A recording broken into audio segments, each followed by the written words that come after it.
नमस्कार। बिहार की बात में आपका स्वागत है। मैं हूं पंकज कुमार। इस खास पेशकश में हम चर्चा करेंगे कि प्रशांत किशोर की पार्टी, जी हां, जन स्वराज पार्टी, किस तरीके से बहुत कुछ अभी भी छिपाए बैठी है। अब आप सोच रहे होंगे कि मैं कौन सी ऐसी बातें कर रहा हूं जिसको प्रशांत किशोर छिपाए हुए बैठे हैं। दरअसल आपको याद होगा कि एक प्रेस कॉन्फ्रेंस करके उन्होंने सीधा हमला बिहार प्रदेश के बीजेपी अध्यक्ष के खिलाफ बोला था और उन्होंने कहा था कि बिहार बीजेपी के प्रदेश अध्यक्ष ने 50 नेताओं को और कई सारे ब्यूरोक्रेट्स की मदद की, क्योंकि ये लोग उनके खिलाफ आवाज उठा सकते थे, इसलिए उनके परिवार के लोगों को एमबीबीएस की डिग्री मैनेजमेंट कोटा से दिलवाई। बड़ा सवाल यह है कि 50 लोगों के नाम कब उजागर करेंगे। क्या बिहार प्रदेश के लोगों को यह जानने का अधिकार नहीं है कि ऐसे कौन से नेता हैं जो पब्लिक प्लेटफॉर्म पर दूसरों की बुराई करते हैं, तरह तरह के आरोप लगाते हैं, लेकिन अंदर खाने अपने इंटरेस्ट में एक हो जाते हैं। और बड़ा सवाल यह है कि क्या वाकई जो आरोप प्रशांत किशोर लगा रहे हैं कि दिलीप जायसवाल ने उस मेडिकल कॉलेज को हथिया लिया, गलत तरीके से कब्जा कर लिया, क्या वाकई उस आरोप में दम है? और उस आरोप में दम है तो उनके साथ देने वाले कौन कौन से ब्यूरोक्रेट्स हैं और वो 50 नेता हैं जो दिलीप जायसवाल के द्वारा लाभान्वित हुए हैं? सवाल बेहद गंभीर है और सवाल को विपक्ष भी तूल नहीं दे रहा है, क्योंकि प्रशांत किशोर की एक बात आप और याद करिए। उन्होंने यह भी कहा कि विपक्ष के भी कई नेता हैं जो कि दिलीप जायसवाल से लाभान्वित हुए हैं, इसलिए इस मुद्दे पर बहुत कुछ नहीं बोलेंगे। मैं इंतजार कर रहा हूं, प्रशांत किशोर का कहना है कि मैं इंतजार कर रहा हूं दिलीप जायसवाल कब बोलेंगे। गंभीर सवाल यह है कि दिलीप जायसवाल की चुप्पी कब खत्म होगी। अभी तक दिलीप जायसवाल इस मसले पर चुप क्यों हैं और प्रशांत किशोर आधा सच पब्लिक के सामने क्यों ला रहे हैं? दावे कर रहे हैं कि अभी मेरे पास बहुत सारा पुलिंदा है, समय आने पर सब रख दूंगा। तो सवाल यह है कि प्रशांत किशोर को किस बात का इंतजार है। आज इसी बात पर हम चर्चा करेंगे। पहले आइए आपको सुनाते हैं कि उनके प्रदेश अध्यक्ष क्या कुछ कह रहे हैं और बाकी नेता क्या कह रहे हैं, उसके बाद हम शुरू करेंगे चर्चा। पूरी तरह से बेसलेस, बेबुनियाद, तथ्यों से परे और व्यक्तिगत दुर्भावना को लेकर के हमारे प्रदेश के अध्यक्ष पर लगाया गया आरोप था, जिसको भारतीय जनता पार्टी पूरी तरह से निंदा करती है, कंडेम करती है। हम मजम्मत करते हैं ऐसे बेबुनियाद बयानों की। राजनीति विचारों की लड़ाई होती है, राजनीति मुद्दों की लड़ाई होती है। राजनीति में किसी पर भी अपने फायदे के लिए इस प्रकार से व्यक्तिगत आरोप लगाना उचित नहीं है। एक तरफ तो किशनगंज मेडिकल कॉलेज के मामले में जब हम लोगों ने सारी बातें सामने लाने का काम किया तो इनको लगा कि कहीं ना कहीं भाजपा घिर जाएगी, तो अब भाजपा को बचाने के लिए ये नए रूप में प्रस्तुतिकरण कर रहे हैं। जब आप किशनगंज मेडिकल कॉलेज के संबंधों के मामले में सारे एविडेंस के साथ सामने आना चाहते हैं तो फिर ये नैरेटिव क्यों सेट कर रहे हैं? और लालू जी या लालू जी के परिवार का कोई भी सदस्य उस कॉलेज में नहीं पढ़ा है। अब भारतीय जनता पार्टी के लोग, भारतीय जनता पार्टी के परिवार के सदस्य ज़रूर उस कॉलेज में पढ़े हैं, उनका नाम वो जग जाहिर करें। ने जो कहा था कि लालू परिवार के भी सदस्य वहाँ पड़े हुए हैं, यानी कि वो सही है? बिल्कुल सही है। वो तो किसी से छुपाने की बात ही नहीं है। जिन लोगों ने दिलीप जायसवाल का फेवर लेकर अपने रिलेटिव्स को एमबीबीएस की डिग्री दिलवाई है, ये खोजना किसके लिए डिफ़िकल्ट बात है।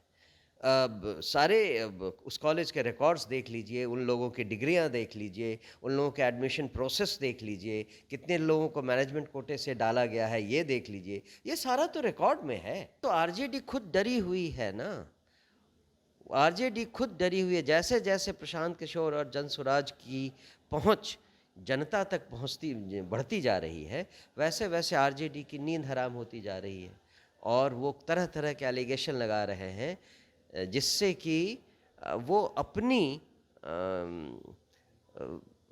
अपनी वैचारिकता को बचाए रखें। तो ये आपने सुना, मनोज भारती थे। बड़ा सवाल यह है कि बीजेपी के मुख्य प्रवक्ता ने आज अपनी चुप्पी तोड़ी। वैसे आपको बता दें कि आज से पहले तमाम प्रवक्ता बोल नहीं रहे थे।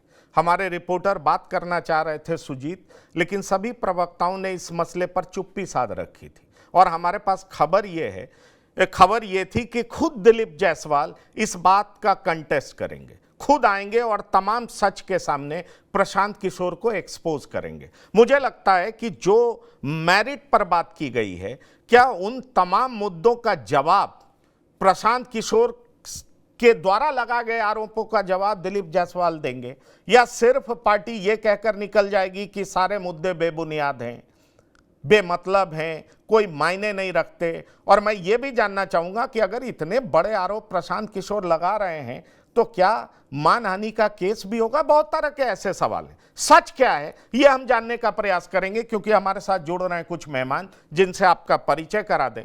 हमारे साथ जो मेहमान जुड़े हैं, अखिलेश सिंह बीजेपी के प्रवक्ता हैं, आपका बहुत स्वागत है अखिलेश जी। हमारे साथ जन स्वराज के प्रवक्ता जुड़े हैं अमित विक्रम, आपका भी बहुत स्वागत है। और साथ ही साथ सुजीत कुमार संवाददाता हैं, हमारे साथ जुड़े हैं। सुजीत, आपका भी बहुत स्वागत है। तीनों मेहमानों का बहुत स्वागत है। सुजीत, मैं इंतजार कर रहा था कि आरजेडी वाले भी आएंगे, अभी आ रहे हैं या उन्होंने मना कर दिया? क्योंकि आप जो इंटरव्यू कर रहे थे मनोज भारती जी का, तो उन्होंने कहा आरजेडी भी फंस रही है, इसलिए आरजेडी जोरदार तरीके से इस मसले को उठा नहीं रही है।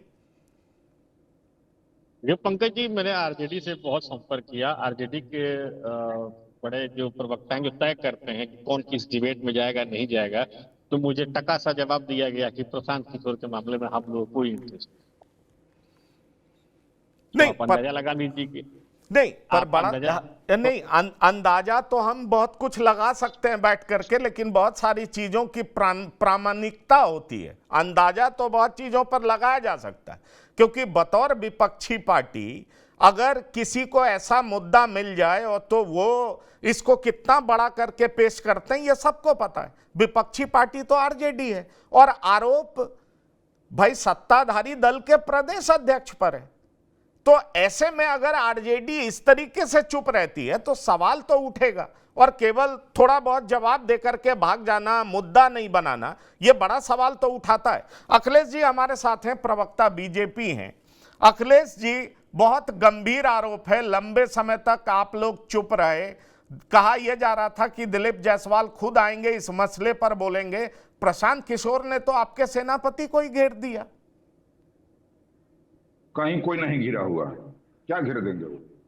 सवाल उठता है कि जो कुछ अगर नियमानुकूल हुआ है तो उसमें कोई क्या घेर सकता है?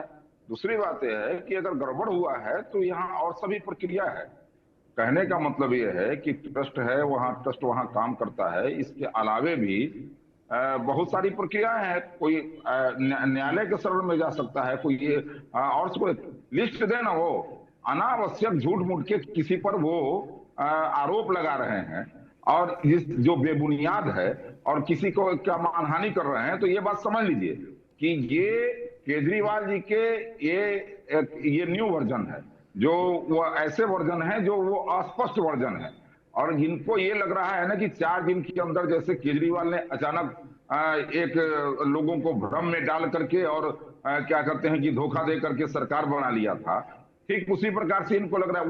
इसी तरह से ना केजरीवाल करते थे कि ये इतने दिनों के अंदर दिल्ली की पूर्व मुख्यमंत्री जेल में रहेंगे, ये इस पर मुकदमा हो जाएगा, उस पर हो जाएगा, निकला ढाक के 3 पात। वही हाल इनका भी है। ये अकेले साफ सुथरे व्यक्ति हैं, बाकी इस धरती पर रहने वाला सब व्यक्ति बेईमान है। किसी के अंदर कोई ईमान नहीं है। ये अकेला साफ सुथरा व्यक्ति है।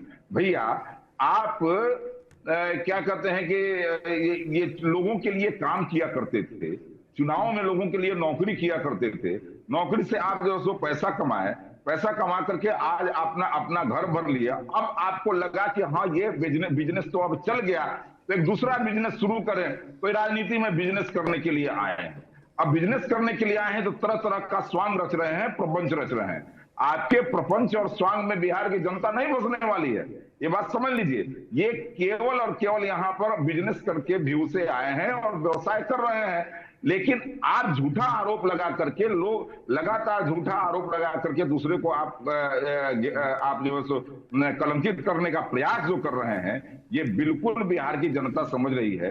कॉलेज अपने हिसाब से चलता है, उसके अपने रूल्स एंड रेगुलेशन होते हैं। पहले तो आपने कहा कि कॉलेज कब्जा हो गया। अरे भैया, आज भी वहां बलवंत सिंह क्या नाम है उनका, रामू वालिया, रामू वालिया उसके गवर्निंग बॉडी के चेयरमैन हैं। आज भी वहां 2/3 बहुमत से वहां पर सिख उसके ट्रस्ट के मेंबर है। और इस प्रकार से वहां पर सब लोग काम कर रहे हैं। पहले इस बात का जवाब दीजिए ना कि आप जो कह रहे थे कि ये गलत ढंग से उस कॉलेज को हथिया लिए, क्या कागज है आपके पास, क्या प्रमाण है?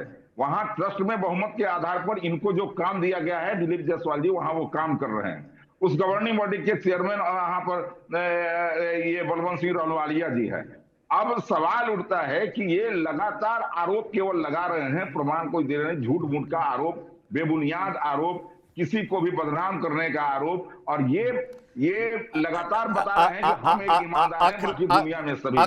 अखिलेश जी, एक चीज मैं पूछना चाहूंगा। अगर कोई गलत आरोप लगाता है, क्योंकि पहले भी आपने अरविंद केजरीवाल का नाम लिया, अरविंद केजरीवाल ने गलत आरोप लगाया था नितिन गडकरी जी के खिलाफ, वो कोर्ट गए और कोर्ट में जाने के बाद अरविंद केजरीवाल को माफी मांगनी पड़ी।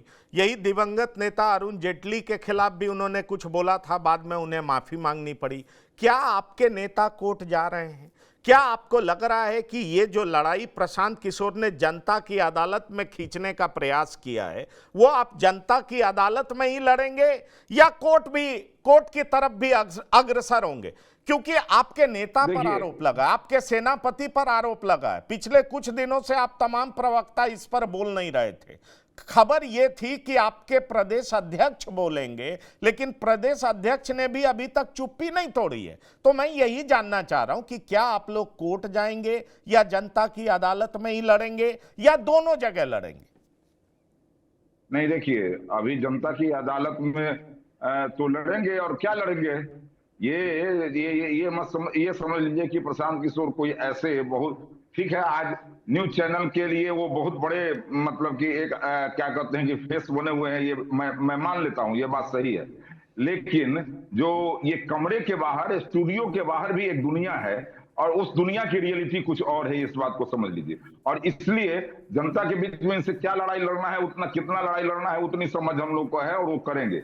रही बात कोर्ट जाने की, तो कोर्ट जाने का जो विषय है वो आदरणीय दिलीप जायसवाल जी का व्यक्तिगत विषय है।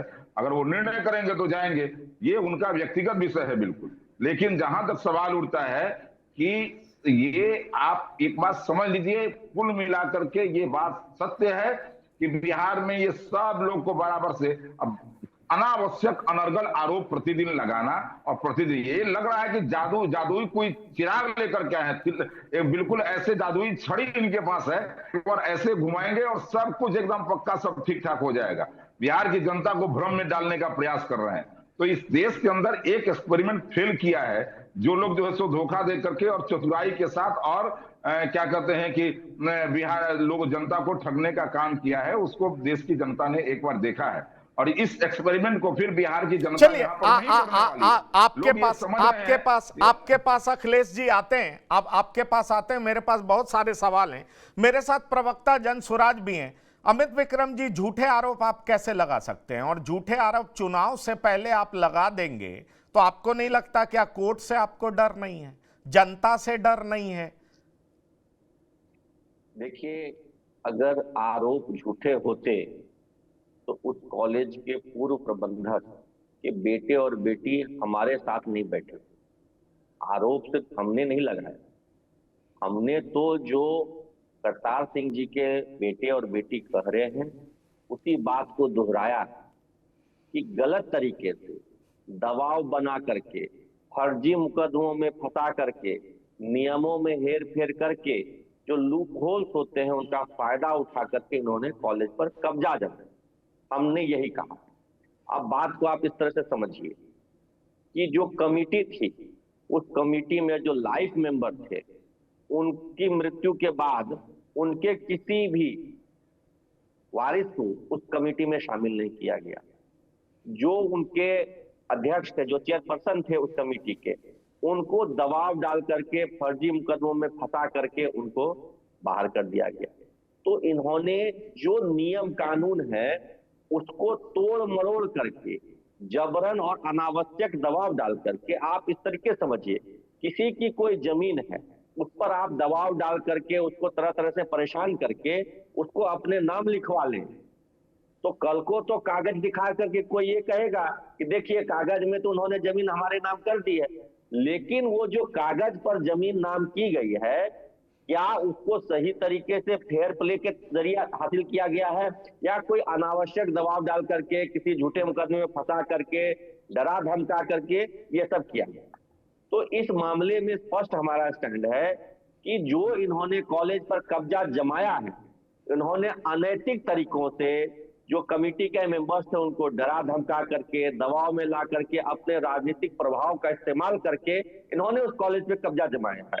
और यही बात करतार सिंह जी के बेटे और बेटी वहां पे कर रहे हैं। पर ये आप अनैतिक तरीके का कोई प्रमाण है क्या? बहुत बात आप पब्लिक देखिए, बहुत सुन लीजिए मेरा सवाल, बहुत तरह की बात आप पब्लिक के सामने आपने की है। सवाल अभी भी वर्तमान है। आप कह रहे हैं कि बहुत सारे नेताओं के परिवार ने वहां से डिग्री ली है, 50 लोगों का आपने नाम लिया। क्या उन नामों को उजागर कब करेंगे? भाई जनता जानना चाहती है कि 50 ऐसे कौन से लोग हैं या 100 ऐसे कौन से लोग हैं, चाहे वो ब्यूरोक्रेट हो, चाहे वो नेता हो, जिनके परिवार के लोगों ने वहां से डिग्रियां हासिल की हैं और उसके बाद वो चुप हैं। वो इस तरीके से एक माइनॉरिटी इंस्टीट्यूशंस को, जो आप कह रहे हैं कि कब्जा किया गया है, उसके बारे में उन्होंने कुछ नहीं बोला। क्या आपके पास ये प्रमाण है? और प्रमाण है तो उसको कब उजागर करेंगे आप? बिल्कुल, देखिए हमारे पास ये भी प्रमाण है कि मैनेजमेंट कोटा के तहत किन किन नेताओं के परिवारजनों को, और वो सर्वदलीय है, सभी दल के नेताओं के परिवारजनों को उस कॉलेज के माध्यम से एमबीबीएस की डिग्री दी गई। इसके पुख्ता प्रमाण है, सूची है। उस सूची को समय आने पर हमारे नेता स्वयं प्रशांत किशोर जी ही उजागर करेंगे। आने वाले दिनों में वो पुनः प्रेस कॉन्फ्रेंस करेंगे और वो लिस्ट आपके सामने खोल कर रखेंगे। हमारे पास उस व्यक्ति का भी नाम है जिन्होंने अपने पद का दुरुपयोग करते हुए, पुलिस में रहते हुए, इनको, दिलीप जायसवाल जी को एक मर्डर जिसमें ये आरोपित थे, उस मर्डर मामले में क्लीन चिट दिया और बाद में उनकी पत्नी ने उसी कॉलेज से मैनेजमेंट कोटा के तहत एमबीबीएस की डिग्री ली। तो हमारे पास तो सारे प्रमाण हैं और हम समय आने पर एक एक करके धीरे धीरे जनता के समक्ष भी रखेंगे। हमने अभी भारतीय जनता पार्टी के विवेक पर यह छोड़ा है कि इस तरह के आरोप आपके प्रदेश अध्यक्ष पर हैं। अब आप चूंकि सत्ता में हैं, सरकार में हैं, आप चाहें तो एक जांच कमेटी बना करके सारे आरोपियों की जांच करा सकते हैं। आपके पास आर्थिक अपराध इकाई है, पुलिस है, सीबीआई है, ईडी है, और भी बहुत सारे आपके तंत्र हैं जिसके मदद से आप जांच करा सकते हैं। आप एक एसआईटी गठित कीजिए और हमें नोटिस भेजिए, हमारी पार्टी को नोटिस भेजिए कि आपने जो आरोप लगाए उसके क्या आधार है। हम उन तथ्यों के साथ आपके समक्ष पहुंचेंगे। ये अभी भारतीय जनता पार्टी के विवेक पर हमने छोड़ा है। जब भारतीय जनता पार्टी अपने विवेक से निर्णय नहीं लेगी और ऐसे भ्रष्ट नेताओं का बचाव लगातार इसी तरह से, जिस तरह से आज ये कर रहे हैं, पहले तो 5 दिन तक चुप रहे। जब हमारे नेता प्रशांत जी ने आरोप लगाया, इन्होंने कहा कि 2 दिन के अंदर दिलीप जायसवाल स्वयं आरोपों का जवाब देंगे। आज 5 दिन बीत गया, जवाब देने खुद नहीं आए हैं, अपने प्रवक्ताओं को आगे किया है। लेकिन अगर यही स्थिति बनी रही, भाजपा इसी तरीके से अपने एक भ्रष्ट नेता का बचाव करती रही, तो फिर हम इस मामले में पुनः प्रेस कॉन्फ्रेंस करेंगे हमारे नेता प्रशांत किशोर जी। और जो सूची की बात है, जो मैनेजमेंट कोटा के तहत लाभ पहुंचाया गया है बिहार के अलग अलग दलों के राजनेताओं के परिवारजनों को, वो सूची भी जारी करेंगे। वो सारी बात ठीक है, ये सारी बात ठीक है। एक बात अक्सर कहा जाता है, ऐसी बातें अरविंद केजरीवाल करते थे। और बाद में जब केस लंबा खिंचता था, राजनीतिक लाभ तो मिल गया, लेकिन बाद में वो कोर्ट में माफी मांग लेते थे। यही तो आप करने वाले नहीं है। अगर बिहार की जनता के साथ आप न्याय करना चाहते हैं, आप चाहते हैं कि उन चेहरों को बेनकाब करें, तो आप एसआईटी के लिए क्यों बैठे हुए हैं? आप बताइए कि देखिए साहब, आरजेडी के ये लोग हैं, जेडीयू के ये लोग हैं, बीजेपी के ये लोग हैं, नाम उजागर करिए, जनता जानना चाहती है। करेंगे, बिल्कुल हम लोग उजागर करेंगे। अभी हमने भाजपा के विवेक पर यह छोड़ा है, ये स्वयं अपनी गलती को स्वीकार करें और अपने प्रदेश अध्यक्ष पर कार्रवाई करें। जब इनका विवेक काम नहीं करेगा, ये अपने विवेक से उचित निर्णय मैं एक सवाल आपसे और करूंगा, एक सवाल और करूंगा, एक सवाल और करूंगा आपसे। ये कब तक आप इनके विवेक को परखेंगे, टटोलेंगे? ये कब तक की कोई सीमा भी है, या केवल चुनाव से पहले आपने शिगुफा छोड़ दिया?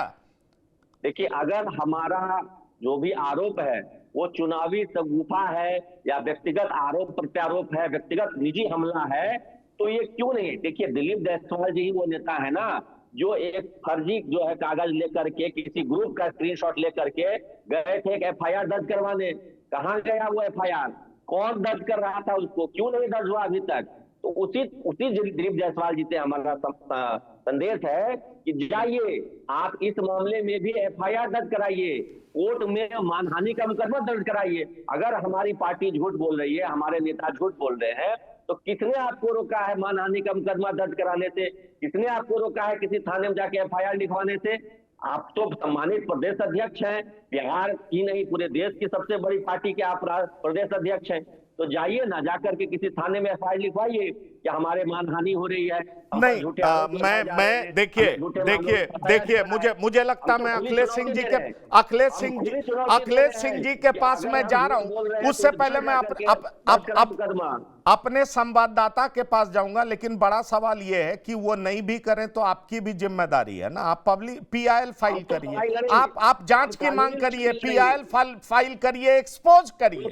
मैं वही कह रहा हूं, बिल्कुल करेंगे, एक्सपोज करिए।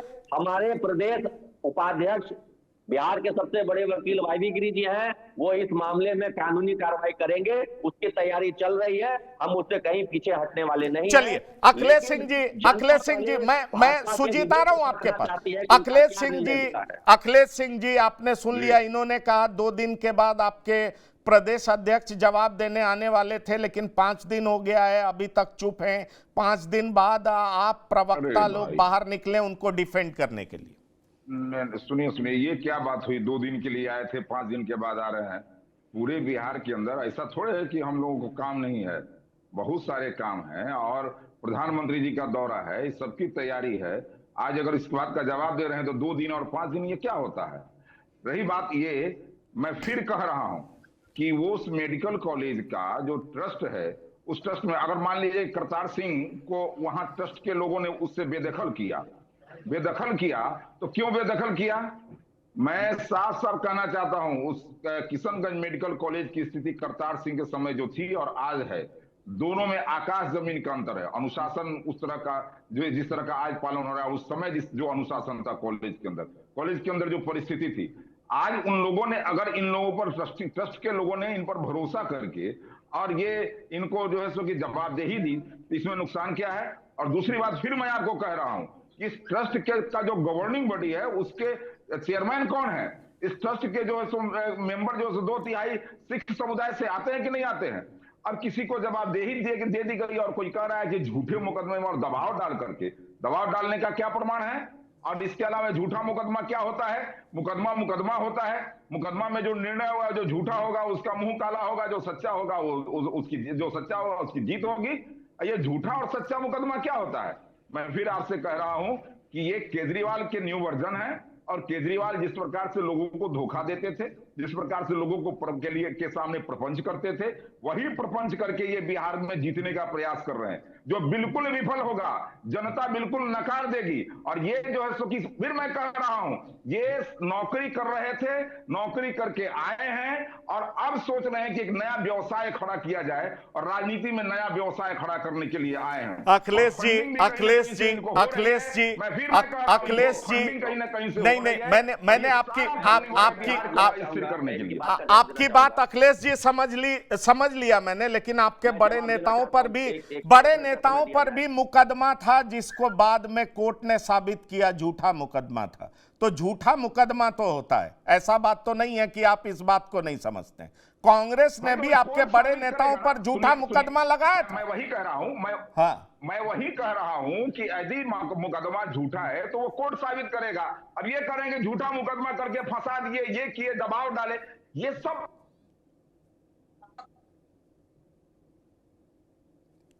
आपकी आवाज गायब हो गई है, आपकी आवाज गायब हो गई है। सुजीत, मैं उनके पास जाता हूं, बहुत सारे सवाल हैं।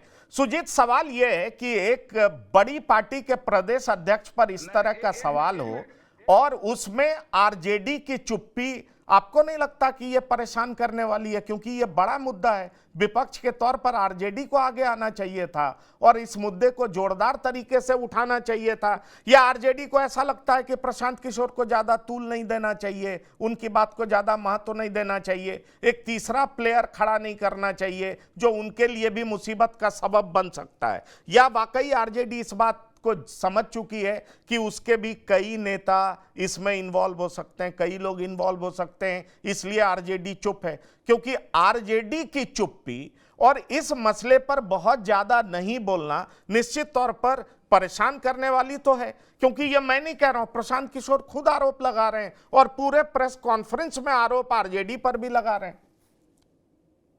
बिल्कुल पंकज जी, देखिए, विपक्ष के पास एक ऐसा मुद्दा होता है तो विपक्ष उस मुद्दे को लेकर के अपनी बातों को जनता के बीच में रखती है, तमाम दावे किए जाते हैं, तमाम तर्क दिए जाते हैं, तमाम बातों को रखा जाता है। ये एक ऐसा मुद्दा है जिसके दोनों पहलू मुझे दिख रहे हैं। पहला ये, देखिए, जब प्रशांत किशोर बिहार की राजनीति में आए थे तो उस समय से आरजेडी ने एक स्ट्रेटजी को अपनाया था कि प्रशांत किशोर को वैल्यू नहीं देना है। साथ ही साथ आप एक चीज और ध्यान देंगे, जब भी प्रशांत किशोर कहेंगे तो पूरा नाम लेते हैं, प्रशांत किशोर पांडे बोलते हैं। उसके पीछे का वो उद्देश्य क्या है वो आरजेडी ही बेहतर बता सकती है। रही बात आरजेडी की चुप्पी की, देखिए, जनसुराज के जो आला नेता हैं उनसे मेरी भी ऑफ द रिकॉर्ड बातचीत हुई है। उन्होंने स्पष्ट रूप से इस चीज को स्वीकार किया है कि आरजेडी के जो सुपर परिवार हैं उनके बेटा बेटी सगे संबंधी यहाँ पे लाभान्वित हुए हैं। अब यहाँ दो चीजें हैं, आरजेडी शुरू से भाव नहीं दे रही है तो अब ये सोच रही है कि प्रशांत किशोर को अभी हम भाव देके क्या करेंगे, पहली बात। और दूसरी बात, अगर वो नहीं बोलना चाह रही है तो निश्चित इसमें कुछ है कि अगर मुंह से कहीं कुछ निकल ना जाए, जनसुराज उसको या प्रशांत किशोर फिर उसे पकड़ ना ले, क्योंकि ये मुद्दा तो पूरा गर्म बना हुआ है। और संभवतः मैं ये पहली बार देख रहा हूं, इतने दिनों तक मैं भी पॉलिटिकल खबर को कवर करते रहा हूं, कि कोई एक मुद्दा प्रशांत किशोर थाली में रख देते हैं और उस मुद्दे को विपक्ष जो है भुना नहीं पा रहा है। क्यों नहीं भुना पा रहा है? मेरी जब आज बातचीत हुई मनोज भारती जी से, जो जनसुराज के प्रदेश अध्यक्ष हैं,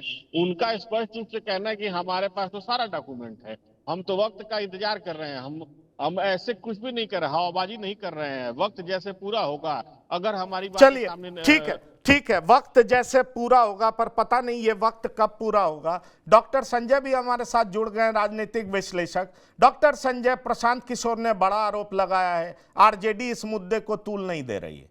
प्रशांत किशोर ने कहा है हर पार्टी के लोग लाभान्वित हुए हैं, और बड़ा सवाल यह उठता है कि चुनाव के मुहाने पर बीजेपी जैसी पार्टी के प्रदेश अध्यक्ष पर इस तरह का आरोप लगता हो, और अभी प्रवक्ता बैठे हैं जनसुराज के, वो तो यहां तक कह रहे हैं कि इन्वेस्टिगेशन की जिम्मेदारी जिस एसपी पर थी, उनकी पत्नी ने मैनेजमेंट कोटे से एमबीबीएस की डिग्री ली और इसलिए दिलीप जायसवाल को क्लीन चिट दे दिया गया। हमने इनसे पूछा कि अगर आपके पास इतना प्रमाण है तो आप इसको सार्वजनिक क्यों नहीं करते हैं, किस बात का इंतजार कर रहे हैं? तो सवाल यह है कि बिहार की राजनीति के लिए यह बहुत अहम मुद्दा है। सवाल यह है कि मैं पहली बार देख रहा हूं कि बीजेपी कुछ दिनों तक डिफेंसिव रही, अब उसके प्रवक्ता बोलने आए हैं, खुद दिलीप जायसवाल इस पर कोई कमेंट नहीं कर रहे हैं। आपको लग रहा है कि आने वाले चुनाव में यह बड़ा मुद्दा होगा? और बड़ा सवाल यह है कि जिस प्रशांत किशोर को बीजेपी कहती है अरविंद केजरीवाल के वर्जन है, अखिलेश जी कह रहे हैं, आरजेडी कहती है कि भाई ये बीजेपी की बी टीम है, प्रशांत किशोर हैं क्या?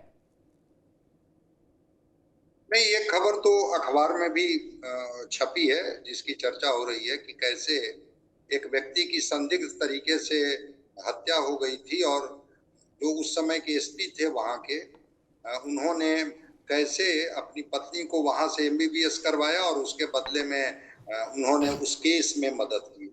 ये तो प्रशांत किशोर जिस दिन पीसी कर रहे थे उस दिन भी बताए थे और अगले दिन अखबार में भी खबर छपी थी।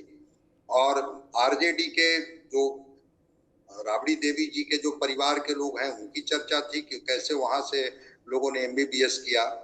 राधा मोहन सिंह जी जो एमपी हैं मोतिहारी से, उनके बारे में चर्चा थी कि उनके परिवार के, ये अखबार में खबरें थी कि कैसे प्रशांत किशोर जी ने लगाया आरोप। रह गई बात कि अगर वो आरोप लगाते हैं और आरोप में कोई दम नहीं है तो मानहानि का मुकदमा दर्ज करना चाहिए कि प्रशांत किशोर जो हैं ऐसे ही किसी के ऊपर डिफेम करने की कोशिश कर रहे हैं। उनका एक सामाजिक राजनीतिक कद है जिसको ये करना चाहते हैं। तो प्रशांत किशोर जी ने कहा कि हाँ, मैं तो चाहता हूं कि इस तरह से वो आए और आकर के सामने बोले। और जिस दिन वो पीसी कर रहे थे, प्रेस कॉन्फ्रेंस कर रहे थे, तो वो जो उनके पीछे जो दोनों लोग दिख रहे हैं, वो दोनों लोगों ने भी कहा कि हाँ, मालिक तो हमारे पिताजी थे और कैसे फिर बाद में जाकर के चीजों को कैसे उधर शिफ्ट किया गया। तो प्रशांत किशोर जी के आ जाने से सामने थोड़ी हमारी हिम्मत बढ़ी है और हमें उम्मीद है कि हम केस जीतेंगे। क्या सच्चाई है ये तो वो बताएंगे, या कैसे वो जो माइनॉरिटी का ट्रस्ट है उसमें इनको मालिकाना हक कैसे मिला ये तो ये बेहतर बताएंगे। लेकिन हाँ, प्रशांत किशोर जी जिस तरह से खुलकर के सामने आए और सीधे सीधे आरोप लगाए, और वो जो उनके साथ जो गिरी जी वकील थे उन्होंने भी ये बात को कहा कि भाई जो रिकॉर्ड में चीजें हैं, कोर्ट के रिकॉर्ड में जो चीजें हैं, वो कोई, मैं ऐसा नहीं है कि कोई मैं राजनीतिक तौर पर किसी को ये कर रहा हूँ, कॉर्नर करने की कोशिश कर रहा हूँ या उनके कद को घटाने की कोशिश कर रहा हूँ। जो कोर्ट में केसेस चल रहा है उसी के ग्राउंड पर मैं आपको फैक्ट बता रहा हूँ। तो अब ये तो बात दिलीप जायसवाल जी पर निर्भर करता है कि वो कैसे आएंगे आकर नहीं, वही बात। जी हाँ, मैं भी उस प्रेस कॉन्फ्रेंस को सुन रहा था। उसमें कहा गया था कि राजेश शाह की बहन का बयान था 164(3) में, और राजेश शाह की बहन के बयान को कैसे इग्नोर किया गया, ये सारे सवाल उठ रहे हैं। पर एक चीज अखिलेश जी, ये जरूर लोगों को हैरान करता है कि इस तरह का, अगर आपको लगता है, आपकी पार्टी को लगता है कि आपके प्रदेश अध्यक्ष के खिलाफ अनर्गल प्रलाप, अनर्गल आरोप लगाए जा रहे हैं, तो क्या कोर्ट की शरण में आप नहीं जाएंगे, मानहानि का मुकदमा नहीं करेंगे? ये तो वक्त बताएगा और जो वक्त आएगा उसके हिसाब से सही निर्णय होगा, इसमें कहीं दो मत की बात नहीं। लेकिन जैसे ये कह रहे हैं ना कि वक्त आएगा तो हम लिस्ट देंगे, वक्त आएगा तो ये क्या कहते हैं, नाम उजागर करेंगे, वैसे ही मैं भी कह रहा हूँ वक्त आएगा तो वो सब कुछ होगा। ये कोई जरूरी नहीं है कि अभी ही सब कुछ हो जाए। लेकिन एक बात मैं जरूर ये कहना चाहूंगा कि फिर से मैं कह रहा हूं, उस ट्रस्ट के में जो ट्रस्टी हैं आज भी 2/3 अल्पसंख्यक हैं, आज भी उसके जो है सो गवर्निंग बॉडी के चेयरमैन अल्पसंख्यक हैं, और इन सब लोगों ने जो जवाबदेही दी है दिलीप जायसवाल जी को, वो जवाबदेही का वो निर्वहन कर रहे हैं, इसमें कोई डिस्प्यूट नहीं है, पहली बात। दूसरी बात, यदि मामले न्यायालय के अंदर हैं तो जो मामले न्यायालय के अंदर विचाराधीन है, मैं समझता हूं कि जो मामले न्यायालय के अंदर विचाराधीन है उसको तो किसी भी कीमत पर उसको सार्वजनिक रूप से इस तरह से चर्चा में लाना भी नहीं चाहिए था। और जो मामले विचाराधीन हैं, उन विचाराधीन मामलों में तो कई बार ऐसा होता है कि सब लोग कहते हैं कि इसमें मामले क्या, कि न्यायालय में मामला विचाराधीन है, मैं कैसे बोल सकता हूं। लेकिन जो मामले न्यायालय में विचाराधीन है उन मामलों में उनके कागजात को लेकर के अगर प्रेस कॉन्फ्रेंस में बात होती है तो मैं जो ये कहता हूं कि अगर आपने जो आप जिस कागज को लेकर के बात कर रहे हैं, डिफेंस में भी तो कुछ कागज होगा। मैं ठीक है, मैं उस न्यायालय के में जो कोर्ट केस हुआ है उस केस के सारे कागजात का मैंने अध्ययन नहीं किया है, लेकिन मैं ये कह रहा हूं कि डिफेंस में भी तो कुछ कागजात होंगे। तो आप एक बात बताइए कि न्यायालय के पहले क्या ट्रायल हो जाए न्यायालय के बाहर? जो कागजात न्यायालय में सुपुर्द किए गए हैं, जिसके आधार पर प्रेस कॉन्फ्रेंस में बोला जा रहा है, उसके डिफेंस में भी कागजात होंगे और उस पर न्यायालय में प्रक्रिया चल रही है। अब सवाल उठता है कि न्यायालय की प्रक्रिया के पहले सारा ट्रायल यहां बैठकर के चैनल पर होगा क्या?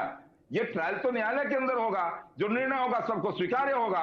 अब सवाल उठता है कि क्या किस तरह से अब ये कहा जाए कि नहीं इनको गलत ढंग से किया गया, तो भैया ये सब बात न्यायालय के अंदर है। न्यायालय निर्णय करेगी। और दूसरी बात यह है कि आज भी नियमानुकूल वहां सब काम हो रहा है, 2/3 वहां पर सदस्य अल्पसंख्यक है, ठीक उसके है, गवर्निंग बॉडी के ये ठीक है, है। और जो जवाबदेही दी गई है वो काम हो रहा है। देखिए, एक चीज तो आपको क्लियर कर दें कि भाई जजमेंट देना हमारा काम नहीं है, लेकिन न्यायालय में भी जो बात होती है उसको रिपोर्ट करना हमारा काम है, हम करते हैं। आज जैसे वोटर पुनरीक्षण को लेकर के जो भी बात, सुप्रीम कोर्ट ने अभी जजमेंट तो दिया नहीं है, लेकिन सुप्रीम कोर्ट में जो भी बात हुई वो हमारे रिपोर्टर्स ने या तमाम चैनल्स के, अखबार के रिपोर्टर्स ने उसको रिपोर्ट तो किया है। वही बात तो हम जानना चाह रहे हैं, क्योंकि प्रशांत किशोर इसको जनता की अदालत में लाएं। अमित विक्रम, आप क्या बोलना चाह रहे हैं? मुझे लगता है आप बेहतर जवाब देंगे इनका।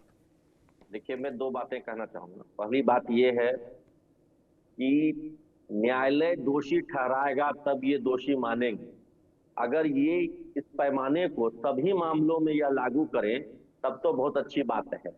तब तो यहाँ पर ये जो बहुत सारे मामलों में राजद पर, कांग्रेस पर, देश स्तर पे भी कई नेताओं पे ये लोग आरोप लगाते रहे, बहुत से बात करते रहे, तो वहां पर ये इनका स्टैंड कहाँ जाता है कि न्यायालय जब दोषी ठहराएगी तभी हम दोषी मानेंगे। न्यायालय का जब तक निर्णय नहीं आएगा हम कुछ नहीं बोलेंगे। इनकी बारी आएगी, ये सारे आरोप लगाएंगे, सारी राजनीति करेंगे, सब तरह के ये छल प्रपंच करेंगे, जनता के बीच जाके अनर्गल आरोप लगाएंगे। लेकिन अगर कोई इनके ऊपर आरोप लगा रहा है तो उसका जवाब देने के बदले कहते हैं कि न्यायालय में अंतिम निर्णय होगा। भैया, देश में सबसे बड़ी अदालत जनता की अदालत होती है, लोकतंत्र के सिपाही हैं हम। एक चुने हुए प्रतिनिधि दिलीप जायसवाल जी हैं, उन्होंने अगर कोई भ्रष्टाचार किया है और आपकी पार्टी उससे अवगत हो रही है तो उनको कुछ तो करना चाहिए। आप आकर के आज दिलीप जायसवाल जी का बचाव कर रहे हैं, चलिए ठीक है, मामला न्यायालय में। एक बात बताइए, कुछ दिनों पहले आप ही के पार्टी के एक मंत्री हैं जीवेश मिश्रा, राजस्थान की कोर्ट में उनके खिलाफ चार्जशीट फाइल हुआ है नकली दवा बेचने के आरोप में। क्या वो भी आप कहेंगे कि नहीं, चार्जशीट से क्या होता है, जब आरोप का सजा मिलेगा तब हम कार्रवाई करेंगे। आपके ही पार्टी के नेताओं पर बिहार में पीएमसीएच में दवा खरीद घोटाले में आरोप लगे, क्या वो भी आप कहेंगे कि न्यायालय का निर्णय आएगा तब हम दोषी मानेंगे? अरे ये कोई पैमाना है? अगर पैमाना न्यायालय का ही निर्णय हो जाता है तब तो जनता के बीच हम किसी बात को रखेंगे ही नहीं, जनता के बीच कुछ कहेंगे ही नहीं। हर मामले में तो यही कह दिया जाएगा नहीं, वो अमित विक्रम आपकी बात से सहमत हूं। हर पॉलिटिकल पार्टी को जो सूट करता है वो अपने कन्वीनियंस के हिसाब से काम करती है, अलग अलग मामले में उसके अलग अलग मापदंड होते हैं। पर आपसे भी एक सवाल है कि आप इसको इतना लंबा छोड़ क्यों रहे? आप जनता की अदालत में लेकर के ही आए तो आप एक्सपोज करिए ना 50 नाम, आप ऑफिसर का नाम एक्सपोज करिए। मुझे लगता है कि राजेश शाह मर्डर केस में अगर गलत इन्वेस्टिगेशन किया गया और उसके एवज में अपनी पत्नी को डिग्री दिलाया गया तो उस ऑफिसर का नाम लेने में आपको दिक्कत क्या है? आप क्यों नहीं एक्सपोज करते हैं? बड़ा सवाल यह है कि ये दिलीप जायसवाल पहले कांग्रेसी थे, अब बीजेपी में प्रदेश अध्यक्ष बन गए। तो सवाल यह है कि वाकई दिलीप जायसवाल ने कई कांग्रेसी नेताओं का, आरजेडी नेताओं का, जेडीयू के नेताओं की मदद ली, तो आप उन लोगों का नाम क्यों नहीं सार्वजनिक करते? आप भी ये सस्पेंस क्यों बनाए हुए हैं? अरे भाई, ये पेंडोरा बॉक्स आपको मिला, इसको खोल दीजिए और बता दीजिए लोगों को कि हमाम में सब नंगे हैं, सब जानना चाहते हैं। बिल्कुल बिल्कुल, हम सारे नामों का खुलासा करेंगे। हमारे नेता प्रशांत किशोर जी स्वयं सभी नामों का खुलासा करेंगे और उन एसपी का भी खुलासा करेंगे जिन्होंने इस मामले में जांच की थी। सारे बातों का खुलासा होगा।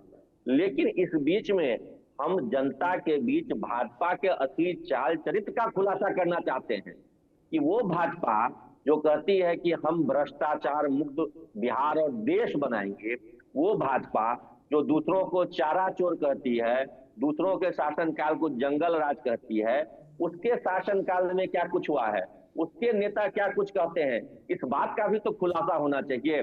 हमारी राजनीतिक और नैतिक दोनों जिम्मेदारी है कि हम जनता के बीच भाजपा को एक्सपोज करें कि किस तरीके से इनके एक मंत्री जीवेश मिश्रा राजस्थान में नकली दवा सप्लाई करने के मामले में चार्जशीटेड हैं, कोर्ट से बेल पर हैं। दूसरे नेता इनके संजय जायसवाल जी, हम बड़ा आरोप लगा रहे हैं कि इन्होंने फर्जी तरीके से, और केवल हम नहीं लगा रहे हैं, उस कॉलेज के ट्रस्टी के बेटे बेटी भी आरोप लगा रहे हैं। दिलीप जायसवाल, दिलीप जायसवाल, दिलीप जायसवाल, जी, संजय जायसवाल नहीं। जी जी हाँ। दिलीप जायसवाल जी पर यह आरोप है और उनके बेटे बेटी जो उस कॉलेज के ट्रस्टी थे उनके बेटे बेटियों के द्वारा यह आरोप लगाया जा रहा है कि गलत तरीके से कॉलेज पर कब्जा किया गया है।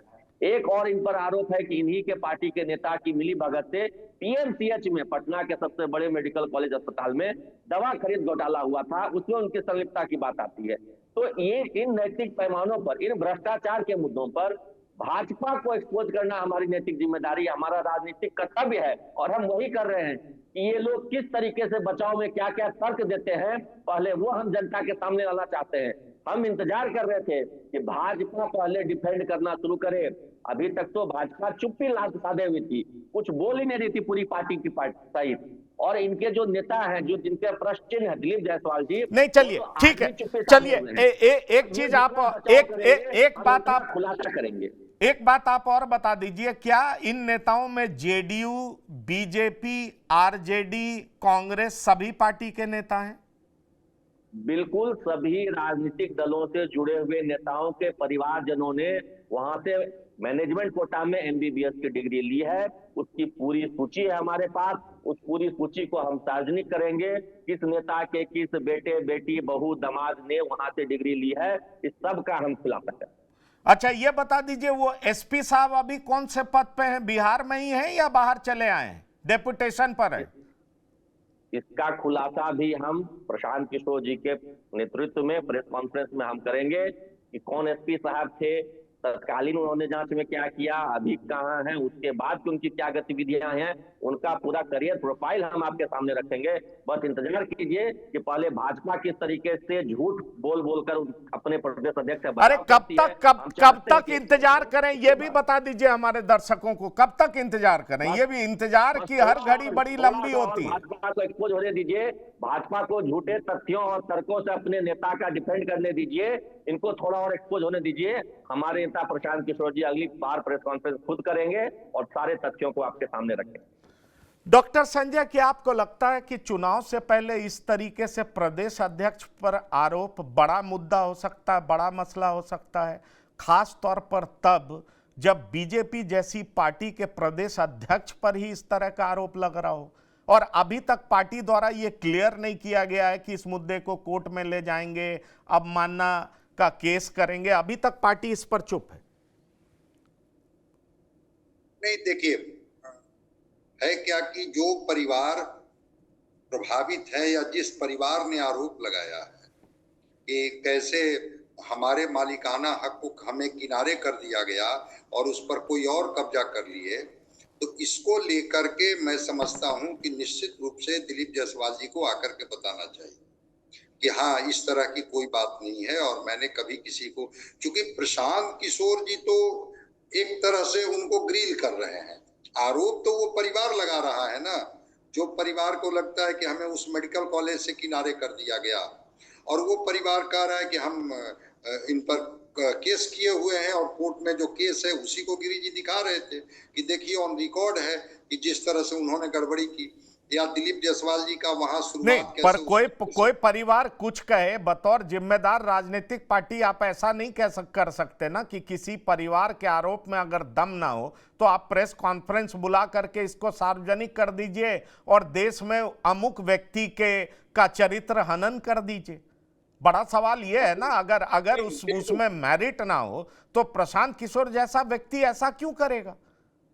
नहीं, मेरिट अगर नहीं होता तो प्रशांत किशोर जी इतने कम समझदारी के समझदार व्यक्ति थोड़े हैं कि वो आकर के प्रेस कॉन्फ्रेंस करने लगते, सबको बताने लगते, तब तो फिर ये खुद घिर जाते।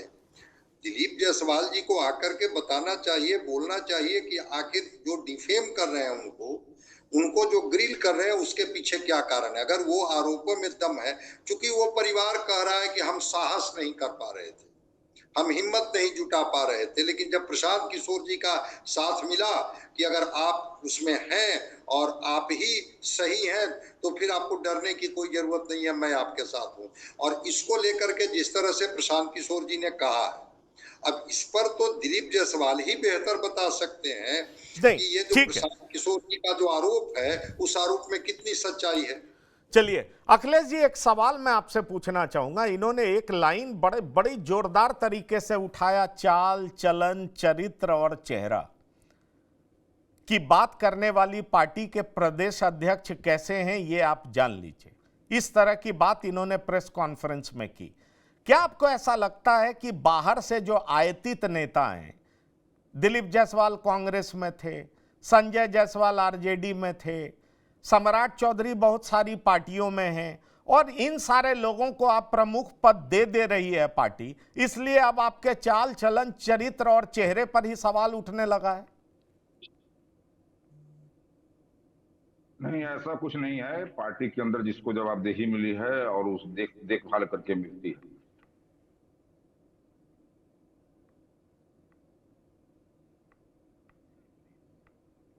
जी हाँ, बोलिए, सुन पा रहे हैं? नेटवर्क फ्रीज हो रहा है। चलिए सुजीत, मैं आपसे गलत पार्टी से जी, इतनी गलत पार्टी से सैलरी लेकर के वहां नौकरी करने की क्या जरूरत थी? गलत पार्टी के यहाँ आप तो घूम घूम करके सबके, और बाकी घूम घूम करके सबको गलत कह रहे हैं, और सबके यहाँ जाकर नौकरी करके पैसा कमाए हैं। अब सवाल उठता है कि आप जिस समय नौकरी कर रहे थे, इतने सुचिता वाले हैं, इतने ईमानदार हैं, इतने योग्य हैं, तो क्यों अपनी सुचिता को वहां जो है सो गिरवी रखने गए थे चंद चांदी के सिक्कों के लिए? क्यों जो है सो सैलरी के लिए अपनी सुचिता को वहां गिरवी रखने गए थे? सवाल यह भी है।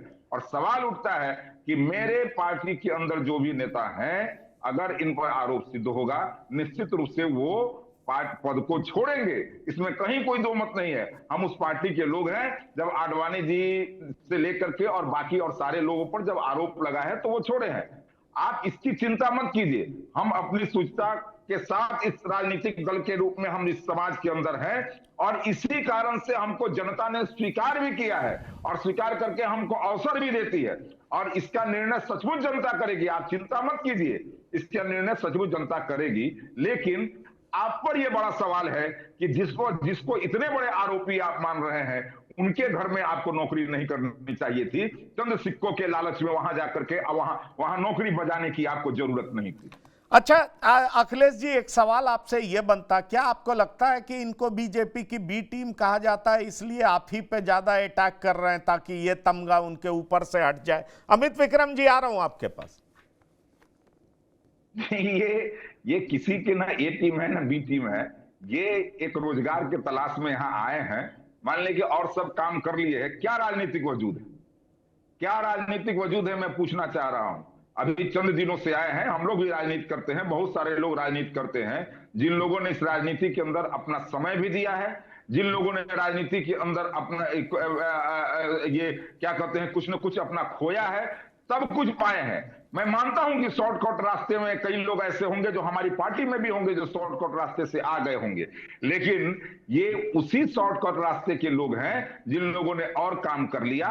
अब एक काम और, जैसे किसी का दो बिजनेस हो गया तो तीसरा बिजनेस शुरू करना चाहता है, ठीक उसी प्रकार से शॉर्टकट रास्ते से ये अलग एक व्यवसाय खड़ा करने के उद्देश्य से यहां पर आए हैं। ये किसी के ना ए टीम है ना बी टीम है, ये अपने रोजगार में आए हैं, रोजगार के तलाश में आए हैं, रोजगार, एक नया रोजगार खड़ा करने के तलाश में आए। ठीक है, मुझे लगता है अमित विक्रम जी हाथ उठा रहे हैं, फिर सुजीत मैं आपके पास आ रहा हूं। अमित विक्रम जी, देखिए, सबसे पहली बात तो ये कि नौकरी करना, व्यापार करना, ये कोई अपराध या अनैतिक कार्य है। व्यक्ति अपनी आजीविका के लिए, आय के स्रोत के लिए नौकरी करेगा, व्यापार करेगा, उसमें कहीं कोई गलत बात नहीं है। नौकरी करना मतलब किसी को ठगना, किसी पर अनावश्यक दबाव बना करके कॉलेज पर कब्जा जमाना, नकली दवा सप्लाई करना, बालू माफिया और शराब माफिया होना तो नहीं है। इनकी पार्टी में तो ऐसे ऐसे दागदार नेता है। मैंने आपको कहा ना, इनके यहाँ मंत्री हैं जीवेश मिश्रा, राजस्थान में वो बोल लिया, वो बोल लिया। आप देखिए, आप अमित जी, आप वाकई बोलना चाहते हैं तो 50 लोगों का नाम उजागर करिए। आप बोलना चाहते हैं, वो तो सबको पता है। जीवेश मिश्रा बोल लिया आपने। मैं इनके आरोपों का जवाब दे रहा हूँ। ये जो प्रशांत किशोर जी पर आरोप लगाने के नौकरी और व्यवसाय करते हैं, तो नौकरी और व्यवसाय करना कौन सी बड़ी बात है? अपराध है क्या? कोई अपराध है क्या नौकरी करना, व्यवसाय करना? या अपराध घोषित कर दें। कोई बिहारी अगर आकर के बिहार के मुद्दों पर जनता के बीच जा रहा है, प्रशांत किशोर जी 3 साल से लगातार जनता के बीच जा रहे हैं, जनता के मुद्दों को उठा रहे हैं, बेरोजगारी, पलायन, शिक्षा, स्वास्थ्य की बात कर रहे हैं, तो वो कोई अपराध कर रहे हैं क्या बिहारी को अधिकार नहीं? क्या राजनीति इनके पारिवारिक पेशा है? क्या कोई बाहरी व्यक्ति जो राजनीतिक पृष्ठभूमि पे नहीं हो वो राजनीति ना करे? क्या कोई राजनीति में ना आए? बाहरी दूसरी पार्टियों से आयातित संजय जायसवाल, मनराज चौधरी, दिलीप जायसवाल जैसे लोगों को प्रदेश अध्यक्ष क्यों बनाया जाता है?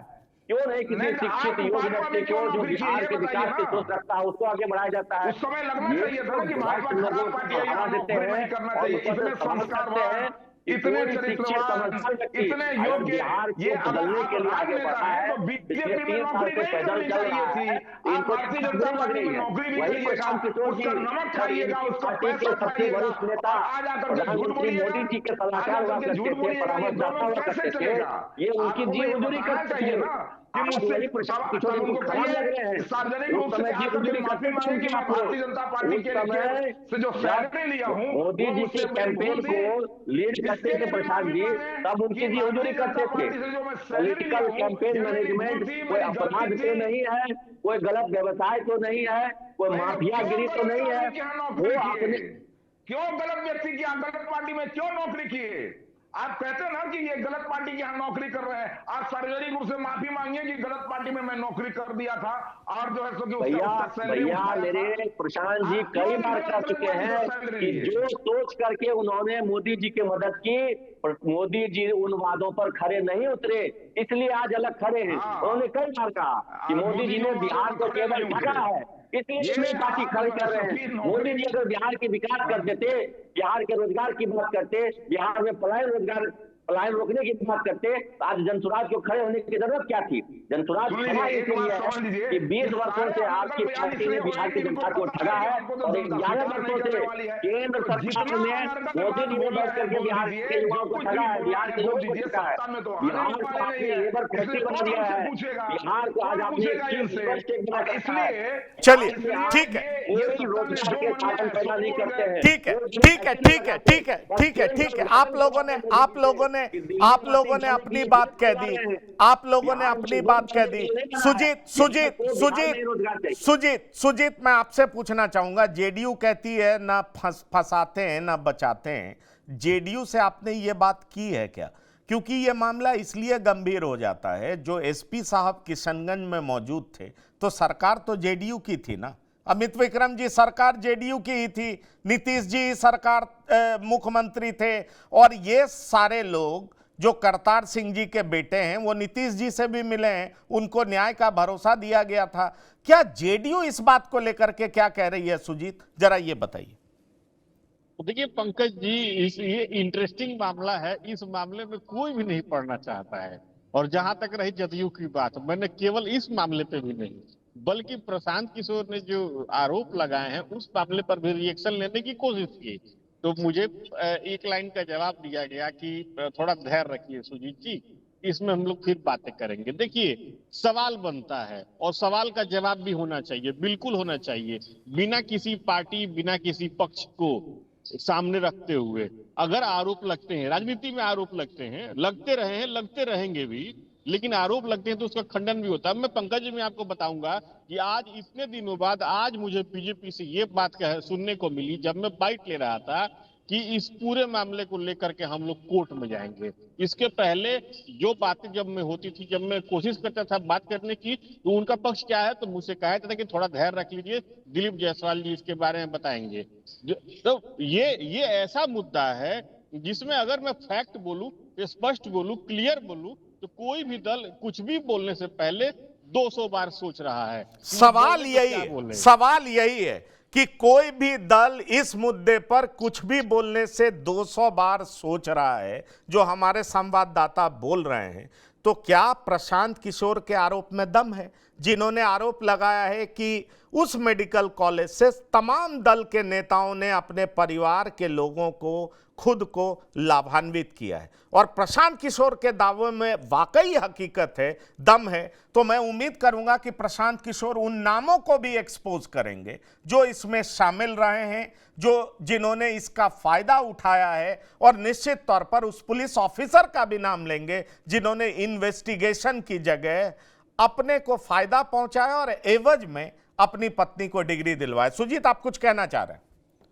जी पंकज जी, मैं ये स्पष्ट रूप से कहना चाहूंगा कि अगर प्रशांत किशोर ने उन 50 नामों को सामने रख दिया, वैधानिकता की बात, वो तराजू है, वो अपना कौन दल कैसे तौलेगा नहीं तौलेगा, क्या प्रामाणिकता है, वो अलग चीज है। अगर उस नाम को उन्होंने तराजू पे, अगर उस नाम को उन्होंने सामने रख दिया, तो ये मान के चलिए कि बिहार की राजनीति में प्रशांत किशोर एक लकीर खींच देंगे, जिसका जवाब देना फिर हर पार्टी के लिए मुश्किल हो जाएगा। ये मैं आप सबको स्पष्ट रूप से बता। लेकिन अगर उन नामों को वो नहीं सामने रख पाए तो उनके लिए वो बूमरैंग भी साबित हो सकता है। चलिए, ये बहुत बड़ी बात कह रहे हैं और मुझे लग रहा है अमित विक्रम सुन रहे हैं, प्रवक्ता जन स्वराज, जो हमारे संवाददाता बोल रहे हैं, बहुत बड़ी चुनौती है आपके सामने। अगर वाकई आपके पास कोई वैधानिक प्रूफ है, आपके पास एविडेंस है, तो जनता को भी ये जानने का अधिकार है कि आपके पास क्या सबूत है, क्योंकि इंतजार की घड़ियां लंबी होती हैं और लोग जानना चाहते हैं कि उनके जनप्रतिनिधि वाकई कैसे हैं। आपने चाल चलन, चरित्र और चेहरे पर आरोप लगाया है, तो क्या बीजेपी के खिलाफ जो आपने आरोप लगाया है उसमें कितना दम है? इन्हीं सवालों के साथ बिहार की बात में सुजीत कुमार, प्रवक्ता जन स्वराज, अमित विक्रम, अखिलेश सिंह जी, डॉक्टर संजय कुमार शामिल होने के लिए बहुत बहुत धन्यवाद और शुक्रिया। तो बिहार की बात में इतना ही। ताजा तरीन खबरों के लिए आप लगातार देखते रहिए TV9। धन्यवाद, नमस्कार।